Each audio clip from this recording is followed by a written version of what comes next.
હવામાન ખાતા દ્વારા સત્તાવાર જાહેરાત કરવામાં આવી છે કે ચોમાસું હવે સમય કરતાં વહેલું બેસી ગયું છે. ચોમાસું કેરળથી માત્ર 300 કિલોમીટર દૂર છે અને ભારતમાં સત્તાવાર રીતે 26 મેની આસપાસ ચોમાસાની કેરળમાં એન્ટ્રી થઈ શકે છે. તો બીજી તરફ ગુજરાતની વાત કરીએ તો ગુજરાતમાં 19 મે અથવા તો 20 મેથી સૌરાષ્ટ્રના દરિયાકાંઠાના વિસ્તારો અને દક્ષિણ ગુજરાતના વિસ્તારોમાં પ્રી મોન્સૂન એક્ટિવિટી શરૂ થવાની સંભાવના છે.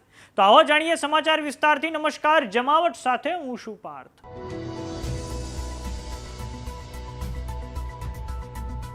હવામાન ખાતા દ્વારા સત્તાવાર જાહેરાત કરવામાં આવી છે કે આ વર્ષે ચોમાસું સમય કરતાં વહેલું બંગાળની ખાડીમાં પ્રવેશી ચૂક્યું છે અને હવે ચોમાસું કેરળથી માત્ર ને માત્ર 300 કિલોમીટર દૂર છે. છેલ્લા 2 દિવસથી નિકોબાર ટાપુઓ અને અંદમાન સમુદ્રની આસપાસના વિસ્તારોમાં ભારે વરસાદ વરસી રહ્યો છે. ત્યારબાદ આ ચોમાસું કેરળમાં 26 મે આવે તેવી સંભાવના છે. હવે આપણે દર્શક મિત્રો નકશાની મદદથી સમજીએ તો હવામાન ખાતાની આ સત્તાવાર વેબસાઇટ છે જ્યાં આ ભારતનો સેટેલાઇટ મેપ આપવામાં આવ્યો છે. દર્શક મિત્રો, આ તમે જોઈ શકો છો બંગાળની ખાડીમાં આ જે અંદમાન નિકોબારનો જે વિસ્તાર છે ત્યાં હાલમાં ચોમાસું છે અને ચોમાસું હવે આવનારા સમયમાં ધીરે ધીરે મધ્ય બંગાળની ખાડી આવશે અને આ પછી તે ધીરે ધીરે કેરળ તરફ આવશે.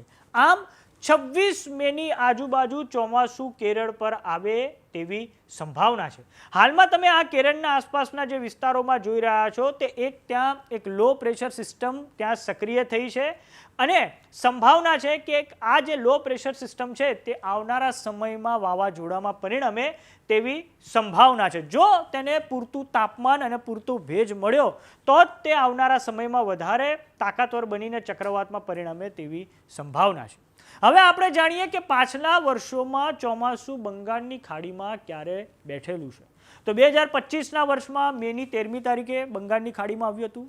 પછી 2024ના વર્ષમાં મેની 19મી તારીખે આવ્યું હતું. 2023માં પણ મેની 19મી તારીખે, 2022માં મેની 16મી તારીખે બંગાળની ખાડીમાં ચોમાસું આવતું હોય છે. હવે વાત કરીએ આપણા ગુજરાતની તો ગુજરાતમાં 19 કે 20 મેથી પ્રી મોન્સૂન એક્ટિવિટી શરૂ થવાની સંભાવના છે, જેમાં ખાસ કરીને સૌરાષ્ટ્રના દરિયાકાંઠાના વિસ્તારો અને દક્ષિણ ગુજરાતના ભાગોમાં પ્રી મોન્સૂન એક્ટિવિટીની શક્યતાઓ રહેલી છે. સંભાવના છે કે આ પ્રી મોન્સૂન એક્ટિવિટી ન માત્ર 1 કે 2 દિવસ માટે પરંતુ 30 મે સુધી ચાલે તેવી સંભાવના છે.